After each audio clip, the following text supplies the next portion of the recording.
வணக்கம் நண்பர்களே, நம்மளோட சேனலை தொடர்ந்து பார்த்து ஆதரவு கொடுத்துட்டு இருக்க உங்க எல்லோருக்கும் மிகப்பெரிய நன்றி. நம்மளோட சேனல்ல இன்னைக்கு என்ன பார்க்க போறோம்னு பார்த்தீங்க அப்படின்னா, துணை முதல்வர் அறிவிப்பு வந்ததுக்கு அப்புறம் என்னென்ன நிகழ்வுகள் நடந்துச்சு, துணை முதல்வருக்கு வாழ்த்துக்கள் எந்த அளவுக்கு வந்துச்சு, எதிர்ப்புகள் எந்த அளவுக்கு வந்துச்சு, துணை முதல்வர் பதவி அறிவிப்புக்கு அப்புறம் உதயநிதி ஸ்டாலின் அவர்கள் என்ன பேசினாரு, என்ன அரசியல் வட்டாரத்துக்குள் நடந்துகிட்டு இருக்கு அப்படிங்கிறத பற்றி தான் நம்ம இந்த வீடியோவில் பார்க்க போகிறோம். நம்மளோட சேனலில் இதுதான் முதல் முறையாக பார்க்குறவங்களா இருந்தீங்கன்னா கண்டிப்பாக சப்ஸ்கிரைப் பண்ணிட்டு பாருங்கள். அப்போ தான் நம்ம சேனலில் போடக்கூடிய வீடியோக்கள் அனைத்தையும் தவறாமல் உங்களால் பார்க்க முடியும். இப்போ வாங்க வீடியோக்குள்ளே போகலாம்.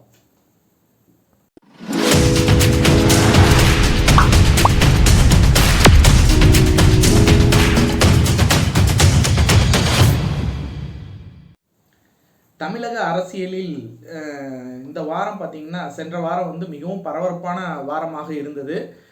திருமாவளவன் அவர்கள் வந்து திமுகவிலிருந்து விலகப் போகிறார், நிறைய வந்து கருத்து வேறுபாடுகள் வந்து இருக்குது அப்படிங்கிறது வந்து ஆட்சியில் பங்கு வேண்டும் என்று திருமாவளவன் கேட்கிறார் அப்படிங்கிற மாதிரிலாம் வந்து நிறைய விஷயங்கள் ஓடிட்டு இருந்துச்சு. அதுக்கப்புறம் பார்த்திங்கன்னா பவள விழா கொண்டாட்டம், அது வந்து பவள விழா கொண்டாட்டம்ல பொதுக்கூட்டம் வந்து நடைபெற்றுச்சு. அதுக்கு முன்னாடி அக்டோபர் 28 தமிழக வெற்றி கழகத்தோட மாநாடு வந்து விஜய் அவர்கள் அறிவித்தார். இந்த மாதிரி நிகழ்வுகள்லாம் போயிட்டு இருந்துச்சு. இந்த பொதுக்கூட்டம் பவள விழா பொதுக்கூட்டம் முடிந்த பிறகு அந்த பொதுக்கூட்டத்தில் 20 கட்சி சார்ந்த தன்னுடைய கூட்டணி கட்சிகளான 20 கட்சிகளையும் ஒரே மேடையில் உட்கார வைத்து பொதுக்கூட்டத்தை மிக அழகாகவும் ஒற்றுமையுடனும் சிறப்பாகவும் செய்து காட்டினார் உதயநிதி ஸ்டாலின் அவர்கள். அந்த நிகழ்ச்சியிலே வந்து சில அறிவிப்புகள் வரும் என்று எதிர்பார்த்தோம். ஆனால் நிகழ்ச்சி முடிந்த பிறகு கவர்னர் மாளிகையிலிருந்து அறிவிப்பு வெளியிருந்தது. அந்த அறிவிப்பின் அடிப்படையில் நாளை மதியம், அதாவது ஞாயிற்றுக்கிழமை மதியம் 3:30 மணி அளவில் ஆட்சியில் வந்து அமைச்சரவையில் மாற்றம் ஏற்பட வாய்ப்பு இருக்கிறது அப்படின்று ஒரு நியூஸ் ஒன்று வந்துச்சு. அதுக்கப்புறம் பார்த்திங்கன்னா துணை முதல்வராக உதயநிதி ஸ்டாலின் அவர்கள் அறிவிக்கப்படுகிறார் அப்படிங்கிற ஒரு நியூஸ் ஒன்று வந்துச்சு. அந்த நியூஸ்க்கு அப்புறம் பார்த்தீங்க அப்படின்னா மிகவும் பரபரப்பாக உதயநிதி ஸ்டாலின் அவர்களுக்கு திமுக கூட்டணியில் இருக்கும் அனைத்து கட்சி சார்பாகவும் 20 கட்சி கூட்டணியில் இருக்கும் அனைவருக்கும் ஒருமனதாக வாழ்த்துக்களை வந்து தெரிவித்து வந்து சிறப்பாக வந்து வாழ்த்துக்களை தெரிவிச்சிருக்காங்க. அதுவும் இல்லாமல் உதயநிதி அவர்களுடைய சினிமா வட்டாரத்தின் முக்கியமான நபர்கள் வந்து ஒரு சிலர் வந்து வாழ்த்து தெரிவிச்சிருக்காங்க. எதிர்ப்புகள் எப்படின்னு பார்த்தால் எதிர்கட்சியான அதிமுக கட்சியில் இருந்து வாரிசு அரசியலை வாரிசு அரசியல் வந்து தொடர்ந்து செய்து கொண்டு இருக்கிறது திமுக. கலைஞர் முதலமைச்சரானார், ஸ்டாலின் முதலமைச்சரானார், ஸ்டாலினுடைய மகன் வந்து உதயநிதி ஸ்டாலின் இப்போது துணை முதலமைச்சர் ஆகிறார். இது ஒரு பெரிய விஷயம் இல்லை. இந்த திமுக கட்சியில் வந்து இது தொடர்ந்து நடைபெற்று கொண்டு தான் இருக்கிறது அப்படிங்கிற மாதிரி வந்து பார்த்திங்கன்னா அவங்களுடைய தாக்குதல் நடந்துச்சு. இதே மாதிரி மற்றொரு எதிர்கட்சியான பாரதிய ஜனதா கட்சியிலிருந்தும் இதே மாதிரி தாக்குதல் தான் தொடர்ந்து வந்துச்சு. மற்றபடி பெரிய விஷயங்கள் எதுவும் வந்து பெரிய அளவுக்கு தாக்குதல்லாம் எதுவும் நடைபெறல.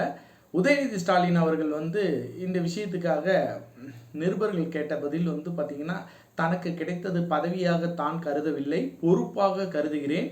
தான் இன்று செய்து கொண்டிருக்கும் பொறுப்பை அதனுடன் சேர்த்து இந்த துணை முதலமைச்சரான பொறுப்பையும் மிகவும் சிறப்பாக செய்வேன். எனக்கு வாழ்த்துக்கள் சொன்ன அனைவருக்கும் மிகவும் நன்றி.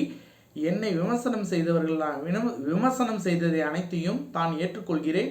அந்த விமர்சனத்துக்கு பதிலாக எனக்கு கிடைத்த இந்த பொறுப்பை சிறப்பாக செய்து அந்த விமர்சனத்துக்கு பதிலளிக்க விரும்புகிறேன் அப்படின்னு சொல்லிட்டு மிகவும் அழகாக கலைஞர் எப்படி ஒரு பதிலை வந்து சொல்லியிருப்பாரோ அந்த மாதிரி சூப்பராக வந்து உதயநிதி ஸ்டாலின் அவர்கள் வந்து அழகாக அவரோட பதிலை வந்து சொல்லியிருக்காரு.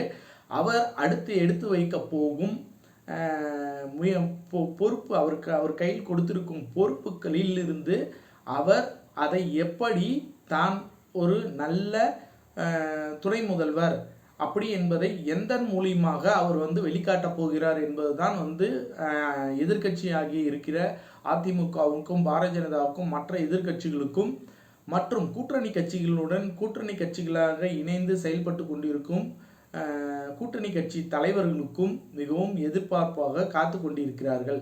ஒரு விஷயத்தில் எப்படி புதிய விஷயங்களை எப்படி உதயநிதி ஸ்டாலின் அவர்கள் கையாள போகிறார், அவர் கையில் பொறுப்பு கொடுக்கப்பட்டவுடன் அவருடைய நடவடிக்கைகள் எப்படி இருக்க போகிறது, அவருடைய அணுகுமுறை எப்படி இருக்க போகிறது, அவர் ஸ்டாலின் அவர்களைப் போல் மிகவும் அமைதியாகவும் சாந்தமாகவும் ஒரு சில நிகழ்வுகளை தொடர்ந்து செஞ்சு கொண்டிருக்கிறார். யாரையும்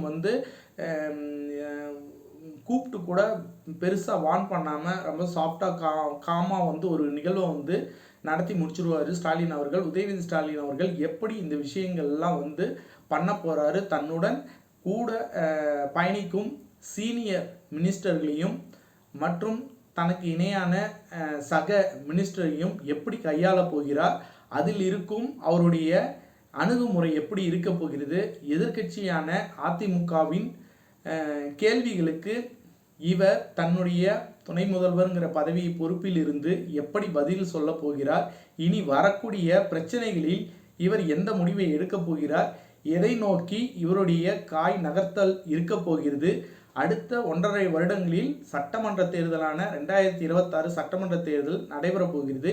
அந்த சட்டமன்ற தேர்தலில் தான் ஒரு சிறந்த நிர்வாகி என்பதை உதயநிதி ஸ்டாலின் அவர்கள் நிரூபிக்க வேண்டும். அந்த நிரூபிக்க வேண்டியதற்கு இன்னும் 1.5 வருடங்கள் இருக்கிறது. அந்த 1.5 வருடங்களில் உதயநிதி ஸ்டாலின் அவர்களிடம்தான் புதிய திட்டம் அமைப்பு இருக்கிறது. புதிய திட்டங்கள் அமுல்படுத்த போவது உதயநிதி ஸ்டாலின் அவர்கள் தான்.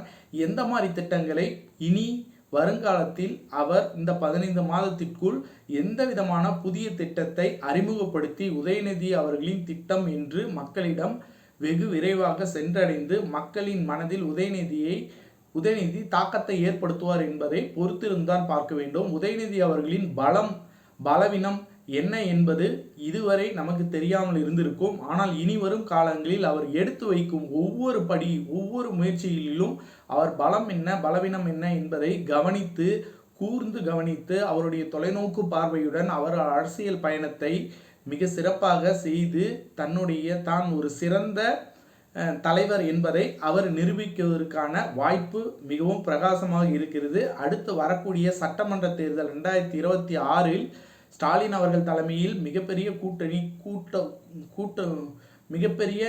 கூட்டணி உருவாகி இருக்கிறது. அந்த கூட்டணியை தக்க வைத்து கொண்டு ஸ்டாலின் அவர்கள் தலைமையில் சட்டமன்ற தேர்தல் நடைபெறும். இந்த சட்டமன்ற தேர்தலை 2026 உதயநிதி ஸ்டாலின் அவர்கள் தலைமையில் எப்படி 200 தொகுதிகளில் சட்டமன்ற தேர்தலை வெற்றி கண்டு வாகை சூட போகிறார் என்பதை பொறுத்திருந்தான் பார்க்க வேண்டும். அவர் தனக்கு கிடைத்தது பதவி அல்ல பொறுப்பு என்று கூறியதிலிருந்தே அவருடைய தெளிவான அரசியல் புரிகிறது. அவருடைய நடை உடை பாவனை எப்படி இருக்க போகிறது என்பதை பலரும் எதிர்நோக்கி காத்திருக்கிறார்கள்.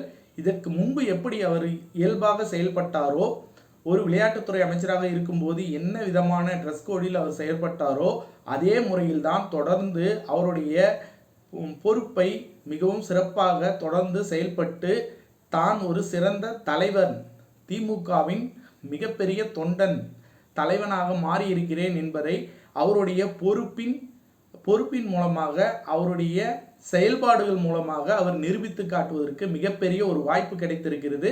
அந்த வாய்ப்பை சிறப்பாக பயன்படுத்தி மிகப்பெரிய தலைவராக உருவாவதற்கு வாழ்த்துக்கள் சொல்லி இந்த வீடியோ கண்டிப்பாக உங்களுக்கு பிடிச்சிருக்கும். இந்த வீடியோ உங்களுக்கு பிடிச்சிருந்துச்சுன்னா லைக் பண்ணுங்கள், ஷேர் பண்ணுங்கள், கமெண்ட் பண்ணுங்கள். மற்றொரு சிறந்த வீடியோ நினைவோம். அதுவரை நன்றி கூறிய விடைபெறுகிறேன். நன்றி, வணக்கம்.